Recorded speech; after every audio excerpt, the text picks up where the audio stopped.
ಶ್ರೀಕೃಷ್ಣಾಯ ನಮಃ. ವಸುದೇವಸುತಂ ದೇವಂ ಕಂಸಚಾಣೂರಮರ್ದನಂ ದೇವಕೀ ಪರಮಾನಂದಂ ಕೃಷ್ಣಂ ವಂದೇ ಜಗದ್ಗುರುಂ.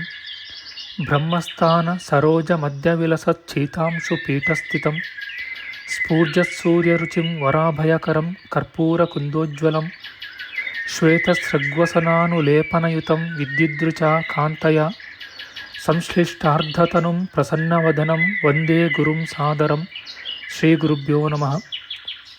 ಲಂಬೋದರಂ ಪರಮಸುಂದರಮೇಕದಂತಂ ರಕ್ತಾಂಬರಂ ತ್ರಿನಯನಂ ಪರಮಂ ಪವಿತ್ರಂ ಉದ್ಯದ್ದಿವಾಕರಕರೋಜ್ವಲಕಾಯಕಾಂತಂ ವಿಘ್ನೇಶ್ವರಂ ಸಕಲವಿಘ್ನಹರಂ ನಮಾಮಿ. ತ್ವಾಂ ದೇವ ವಿಘ್ನದಲನೇತಿ ಚ ಸುಂದರೇತಿ ಭಕ್ತಿಪ್ರಿಯೇತಿ ಸುಖದೇತಿ ಫಲಪ್ರದೇತಿ ವಿದ್ಯಾಪ್ರದೇತ್ಯಗಹರೇತಿ ಚ ಯೇ ಸ್ತುವಂತಿ ತೇಭ್ಯೋ ಗಣೇಶವರದೋ ಭವ ನಿತ್ಯಮೇವ. ಶ್ರೀ ಮಹಾಗಣಪತಯೇ ನಮಃ. ಯಾ ಕುಂದೇಂದು ತುಷಾರಹಾರಧವಳ ಯಾ ಶುಭ್ರವಸ್ತ್ರಾವೃತ ಯಾ ವೀಣಾ ವರದಂಡಮಂಡಿತಕರ ಯಾ ಶ್ವೇತಪದ್ಮಾಸನ ಯಾ ಬ್ರಹ್ಮಾಚ್ಯುತ ಶಂಕರ ಪ್ರಭೃತಿಭಿಃ ದೇವೈಃ ಸದಾ ವಂದಿತಾ ಸಾ ಮಾಂ ಪಾತು ಸರಸ್ವತೀ ಭಗವತಿ ನಿಶ್ಶೇಷಜಾಡ್ಯಾಪಃ. ಶ್ರೀ ಸರಸ್ವತ್ಯೇ ನಮಃ. ವೇದಾರ್ಥತತ್ವವಿಶದೀಕರಣೇನ ಪುಂಸಾಂ ಉಚ್ಚೈರ್ಗತಿಂ ಜಗತಿ ಯೋ ದಯಾಯ ವಿಧಾತುಂ ರಮ್ಯಾಂ ಪುರಾಣಪದವೀಂ ಪ್ರಣಿನಾಯ ತಸ್ಮೈ ಲೋಕೇಶವೈಭವಪುಷೇ ಋಷಯೇ ನಮಸ್ತಾತ್. ತಸ್ಮೈ ವ್ಯಾಸಾಯ ಮುನಯೇ ಸರ್ವಜ್ಞಾಯ ಮಹರ್ಷಯೇ ಪರಾಶರ್ಯಾಯ ಶಾಂತಾಯ ನಮೋ ನಾರಾಯಣಾತ್ಮನೆ. ಶ್ರೀ ವ್ಯಾಸಾಯ ನಮಃ. ನಾರಾಯಣಂ ನಮಸ್ಕೃತ್ಯ ನರಂ ಚೈವ ನರೋತ್ತಮಂ ದೇವೀಂ ಸರಸ್ವತೀಂ ವ್ಯಾಸಂ ತತೋ ಜಯಮುದೀರಯೇತ್. ಕನಕರುಚಿದುಕೂಲಃ ಕುಂಡಲೋಲ್ಲಾಸಿಗಲ್ಲಃ ಶಮಿತಭುವನಭಾರಃ ಕೋಪಿ ಲೀಲಾವತಾರಃ ತ್ರಿಭುವನಸುಖಕಾರಿ ಶೇಷಶಾಯೀ ಮುಕುಂದೋ ಪರಿಕಲಿತರಮಾಂಗೋ ಮಂಗಲಂ ನಸ್ತನೋತು. ನಮಾಮಿ ಗೋವಿಂದ ಪದಾರವಿಂದಂ ಸದೇಂದಿರಾನಂದನಮುತ್ತಮಾಡ್ಯಂ ಜಗಜ್ಜನಾನಾಂ ಹೃದಯ ಸನ್ನಿವಿಷ್ಟಂ ಮಹಾಜನೈಕಾಯನಮುತ್ತಮೋತ್ತಮಂ. ನಮಸ್ತೆ ಚಕ್ರಹಸ್ತಾಯ ಶಾರ್ङ्ಗಹಸ್ತಾಯ ತೇ ನಮಃ. ನಂದಹಸ್ತಾಯ ತೇ ವಿಷ್ಣೋ ಶಂಖಹಸ್ತಾಯ ತೇ ನಮಃ. ಓಂ ನಮೋ ವಾಸುದೇವಾಯ ನಮಃ ಸಂಕರ್ಷಣಾಯ ಚ ಪ್ರದ್ಯುಮ್ನಾಯ ನಮಸ್ತುಭ್ಯಂ ಅನಿರುದ್ಧಾಯ ತೇ ನಮಃ. ಪಾತಾಲಾದುತ್ಪತಿಷ್ಣೋರ್ಮಕರವಸತಯೋ ಯಸ್ಯ ಪುಚ್ಛಾಭಿಘಾತ ಧೂರ್ಧ್ವಂ ಬ್ರಹ್ಮಾಂಡಖಂಡ ವ್ಯತಿಕರವಿಹಿತ ವ್ಯತ್ಯಯೇ ನಾಪತಂತಿ ವಿಷ್ಣೋರ್ಮತ್ಸ್ಯಾವತಾರೇ ಸಕಲವಸುಮತಿ ಮಂಡಲಂ ವ್ಯಶ್ನುವಾನಃ ತಸ್ಯಾಸ್ಯೋದೀರಿತಾನಾಂ ಧ್ವನಿರಪಹರತಾದಶ್ರಿಯಂ ವ ಶ್ರುತೀನಾಂ. ಶ್ರೀ ಮತ್ಸ್ಯರೂಪಿ ಪರಮಾತ್ಮನೇ ನಮಃ. ಪ್ರಿಯ ಬಾಂಧವರೇ, ನಮ್ಮ ಈ ಶ್ರೀ ಲಾಲೀಕೃಷ್ಣ ಚಾನಲ್ಗೆ ಸ್ವಾಗತ. ಇಂದಿನ ವಿಡಿಯೋದಲ್ಲಿ ನಾವು ಶ್ರೀ ಮತ್ಸ್ಯ ಮಹಾಪುರಾಣದ 47ನೆಯ ಅಧ್ಯಾಯದ ಸಪ್ತಮಾಂಶದ ವಿಚಾರ ಮಾಡೋಣ. ಈ ಅಧ್ಯಾಯದಲ್ಲಿ ದೇವಾಸುರರ ಯುದ್ಧ, ಶುಕ್ರಾಚಾರ್ಯನು ಮಹಾದೇವನಿಂದ ವರವನ್ನು ಪಡೆದುದು, ವಿಷ್ಣುವಿಗೆ ಭೃಗುಮುನಿಯು ಶಾಪವನ್ನು ಕೊಟ್ಟುದು, ಬೃಹಸ್ಪತಿಯು ಅಸುರರನ್ನು ಮೋಸಗೊಳಿಸಿದುದು ಎಂಬ ವಿಚಾರ ಮಾಡೋಣ. ಶ್ರೀಕೃಷ್ಣಾಯ ನಮಃ. ಸೂತಮುನಿಯು ಹೇಳುತ್ತಾನೆ, ಶುಕ್ರಾಚಾರ್ಯರ ರೂಪವನ್ನು ತಾಳಿ ಬೃಹಸ್ಪತಿಯು ದೈತ್ಯರನ್ನು ತನ್ನ ಬಳಿಗೆ ಕರೆದಾಗ ಅವರೆಲ್ಲರೂ ಬಂದರು. ಬೃಹಸ್ಪತಿ ಅವರಿಗೆ ಹೇಳಿದನು, ನಾನು ಯಾರಿಗೋಸ್ಕರ ಇದುವರೆಗೆ ಯಜ್ಞ ಯಾಗಾದಿ ಕರ್ಮಗಳನ್ನು ಮಾಡಿದೆನೋ ಆ ನಿಮಗೆ ಸುಖಾಗಮನವಾಗಲಿ. ನಿಮ್ಮ ಹಿತಕ್ಕಾಗಿ ನಾನು ಬಂದಿರುವೆನು. ನಾನು ಕಲಿತುಕೊಂಡು ಬಂದ ವಿದ್ಯೆಗಳನ್ನು ನಿಮಗೆ ಹೇಳಿಕೊಡುವೆನು ಎನ್ನಲು ಅವರು ಹೃಷ್ಟಚಿತ್ತರಾಗಿ ಅದಕ್ಕೋಸ್ಕರ ಅವನ ಬಳಿಗೆ ಹೋದರು. ಆ 10 ವರ್ಷಗಳ ಒಪ್ಪಂದದ ಅವಧಿ ಮುಗಿಯಿತು. ಆ ಕೊನೆಯಲ್ಲಿ ದೇವಯಾನಿಯು ಜನಿಸಿದಳೆಂದು ಹೇಳುತ್ತಾರೆ. ಶುಕ್ರಾಚಾರ್ಯನು ಬಳಿಕ ಯಾಗೋದ್ದೇಶ್ಯರಾದ ದೈತ್ಯರನ್ನು ನೋಡಬೇಕೆಂದು ಮನಸ್ಸು ಮಾಡಿದನು. ವಿಶಾಲವಾದ ಆಕೆಯ ನೇತ್ರಗಳು ಕಾಂತಿಹೀನವಾದವು. ಗಾಬರಿಯಿಂದ ಅವಳು ನೋಡಿದಳು. ಎಲೆ ಸಾಧ್ವಿ, ದೇವಿ, ಮಂದಹಾಸಿನಿ, ನಾನು ಯಾರ ಪೌರೋಹಿತ್ಯವನ್ನು ವಹಿಸಿರುವೆನೋ ಆ ನನ್ನ ಪಕ್ಷೀಯರಾದ ದೈತ್ಯರನ್ನು ನೋಡಲು ಹೋಗುತ್ತೇನೆ ಎಂದು ಆಚಾರ್ಯನು ನುಡಿದನು. ಶುಕ್ರಾಚಾರ್ಯನು ಹೀಗೆ ಹೇಳಲು ಅವಳು ಹೇಳಿದಳು, ಶ್ರೇಷ್ಠವಾದ ವ್ರತವನ್ನೆಸಗಿದ ಎಲೆ ಬ್ರಾಹ್ಮಣೋತ್ತಮನೇ, ನಿನ್ನ ಭಕ್ತರಲ್ಲಿಗೆ ಹೋಗು. ಇದು ಸತ್ಪುರುಷರ ಧರ್ಮ. ನಿನ್ನ ಧರ್ಮಕ್ಕೆ ನಾನು ಲೋಪವನ್ನು ತರುವುದಿಲ್ಲ. ಯುಕ್ತಿವಂತನಾದ ಬೃಹಸ್ಪತಿಯು ತನ್ನ ಶುಕ್ರಾಚಾರ್ಯನ ರೂಪದಿಂದ ಅಸುರರನ್ನು ಮೋಸಗೊಳಿಸಿರುವುದನ್ನು ನೋಡಿ ಶುಕ್ರಾಚಾರ್ಯನು ಹೇಳುತ್ತಾನೆ, ಓ ದಾನವರೇ, ನಿಮ್ಮ ಗುರುವಾದ ಶುಕ್ರಾಚಾರ್ಯನು ನಾನು. ನನ್ನ ವ್ರತದಿಂದ ಪ್ರಭುವಾದ ಮಹೇಶ್ವರನು ತುಷ್ಟನಾದನು. ಅಯ್ಯೋ, ನೀವೆಲ್ಲರೂ ಮೋಸ ಹೋದಿರಲ್ಲ. ಅವನು ಹೇಳಿದುದನ್ನು ಕೇಳಿ ಆಗ ಅವರು ಗಾಬರಿಗೊಂಡರು. ಮುಂದೆ ಕುಳಿತಿದ್ದ ಅವರಿಬ್ಬರನ್ನೂ ನೋಡುತ್ತಾ ಆಶ್ಚರ್ಯಪಟ್ಟರು. ಅವರೆಲ್ಲರೂ ಮೂಢರಾದರು. ಅವರಿಗೆ ಏನೂ ಗೊತ್ತಾಗಲಿಲ್ಲ. ಆಗ ಶುಕ್ರಾಚಾರ್ಯನು ದಿಕ್ಕು ತೋಚದೆ ನಿಂತಿದ್ದ ಅವರಿಗೆ ಹೇಳಿದನು, ಎಲೈ ದೈತ್ಯರೇ, ನಾನು ನಿಮ್ಮ ಆಚಾರ್ಯನಾದ ಶುಕ್ರಾಚಾರ್ಯನು. ಇವನು ದೇವಾಚಾರ್ಯನಾದ ಬೃಹಸ್ಪತಿ. ನನ್ನೊಡನೆ ಬನ್ನಿ, ಈ ಬೃಹಸ್ಪತಿಯನ್ನು ತೊರೆಯಿರಿ.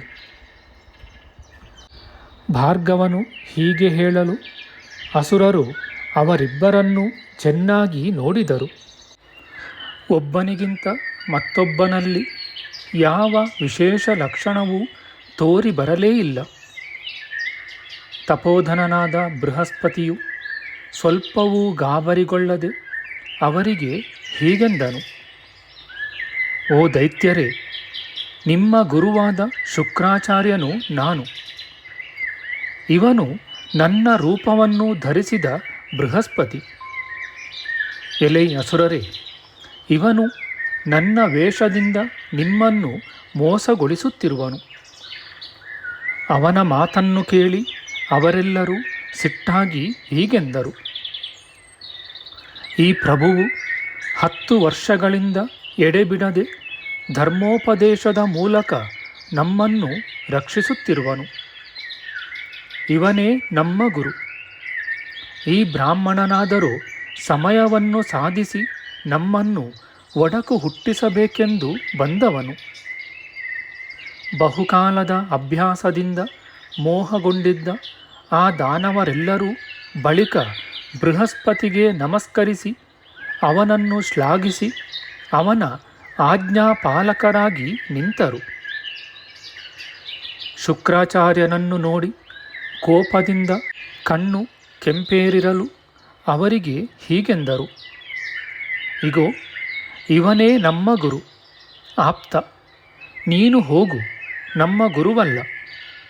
ಶುಕ್ರಾಚಾರ್ಯನಾಗಿರಲಿ ಬೃಹಸ್ಪತಿಯಾಗಿರಲಿ ಈ ಪೂಜ್ಯನೇ ನಮ್ಮ ಆಚಾರ್ಯನು. ಇವನ ಆಜ್ಞೆಯಂತೆ ನಾವು ನಡೆಯುತ್ತೇವೆ. ಸರಿ, ನೀನಿನ್ನು ಹೋಗು, ತಡಮಾಡಬೇಡ. ಅಸುರರು ಹೀಗೆ ಹೇಳಿ ಬೃಹಸ್ಪತಿಯನ್ನು ಆಶ್ರಯಿಸಿದರು. ಹಿತೋಕ್ತಿಯನ್ನಾಡಿದರೂ ಅವರು ಒಪ್ಪದಿರಲು ಅವರ ಗರ್ವಕ್ಕಾಗಿ ಭಾರ್ಗವನಿಗೆ ಬಹಳ ಸಿಟ್ಟು ಬಂದಿತು. ಎಲೈ ದಾನವರೇ, ನಾನು ತಿಳುವಳಿಕೆ ಕೊಟ್ಟರೂ ನೀವು ನನ್ನನ್ನು ಆಶ್ರಯಿಸಲಿಲ್ಲ. ಆದುದರಿಂದ ಬುದ್ಧಿಹೀನರಾಗಿ ನೀವು ಅಪಜಯವನ್ನು ಪಡೆಯುವಿರಿ ಎಂದು ಹೇಳಿ ಶುಕ್ರಾಚಾರ್ಯನು ತಾನು ಬಂದಂತೆ ಹೋದನು. ಭಾರ್ಗವನು ಅಸುರರಿಗೆ ಶಾಪ ಕೊಟ್ಟದ್ದನ್ನು ತಿಳಿದು ತನ್ನ ಕಾರ್ಯವು ನೆರವೇರಿತೆಂದು ಸಂತೋಷಗೊಂಡು ಬೃಹಸ್ಪತಿಯು ಆಗ ತನ್ನ ಸಹಜ ರೂಪವನ್ನು ತಾಳಿದನು. ಅಸುರರು ಇನ್ನು ಹಾಳಾದಂತೆಯೇ ಸರಿ ಎಂದು ನಿಶ್ಚಯಿಸಿಕೊಂಡು ಕೃತಾರ್ಥನಾಗಿ ಅವನು ಕಣ್ಮರೆಯಾದನು. ಆ ಬಳಿಕ ದಾನವರು ಮುಂದು ತೋರದೆ ಬೆಪ್ಪಾದರು. ಓಹೋ, ಮೋಸಕ್ಕೊಳಗಾದೆವು ಎಂದು ಅವರು ಒಬ್ಬರಿಗೊಬ್ಬರು ಹೇಳಿಕೊಂಡರು. ಬೃಹಸ್ಪತಿಯಾದರೂ ನಮ್ಮನ್ನು ಹಿಂದೆಯೂ ಮುಂದೆಯೂ ಪ್ರಹರಿಸಿದನು.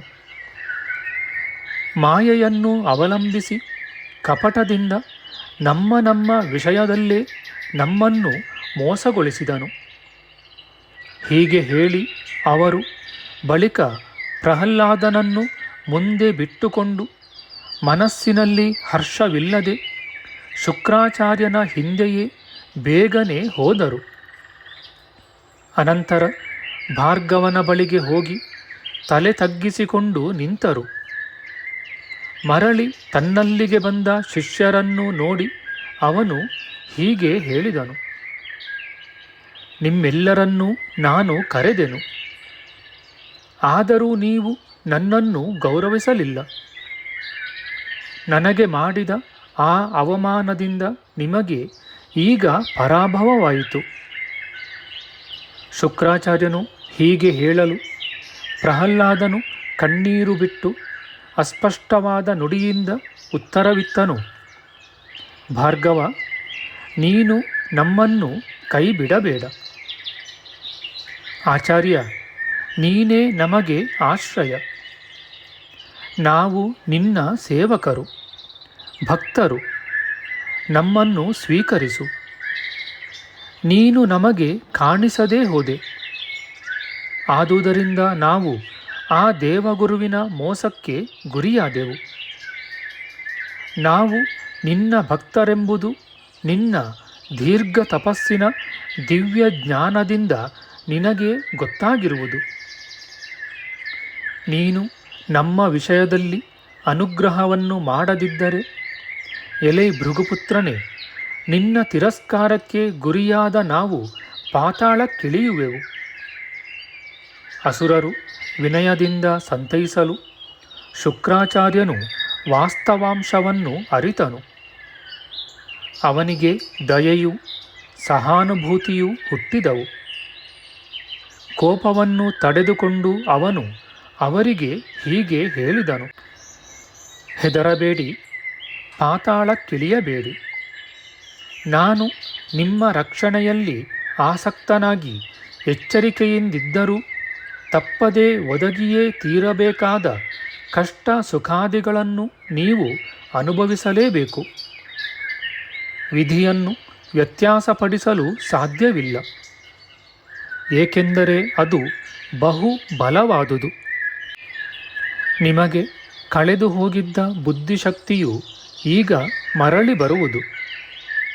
ಒಂದು ಸಲವಾದರೂ ದೇವತೆಗಳನ್ನು ಜಯಿಸಿ ಬಳಿಕ ಪಾತಾಳಕ್ಕೆ ಹೋಗುವಿರಂತೆ. ಬ್ರಹ್ಮನು ಹೇಳಿದ್ದುದು ಹೀಗೆಯೇ ಅಲ್ಲವೇ? ನಿಮ್ಮ ಸರದಿಯ ಕಾಲವು ಬಂದಾಗ ನನ್ನ ಅನುಗ್ರಹದಿಂದ ಸಂಪತ್ ಸಮೃದ್ಧವಾದ 3 ಲೋಕಗಳನ್ನು ಅನುಭವಿಸಿದಿರಿ. 10 ಯುಗಗಳು ಪೂರ್ಣವಾಗುವಷ್ಟು ಕಾಲ ನೀವು ದೇವತೆಗಳನ್ನು ತಲೆಮೆಟ್ಟಿ ಆಳಿದಿರಿ. ಇಷ್ಟು ಕಾಲ ತಾನೇ ನಿಮಗೆ ರಾಜ್ಯಾಧಿಪತ್ಯವೆಂದು ಬ್ರಹ್ಮನು ಹೇಳಿದ್ದುದು. ಸಾವರ್ಣಿಕ ಮನ್ವಂತರದಲ್ಲಿ ಮತ್ತೆ ನಿಮಗೆ ರಾಜ್ಯವು ಬರುವುದು. ನಿನ್ನ ಮೊಮ್ಮಗನಾದ ಬಲಿಯು ಮರಳಿ ಲೋಕಗಳ ಅಧಿಪತಿಯಾಗುವನು.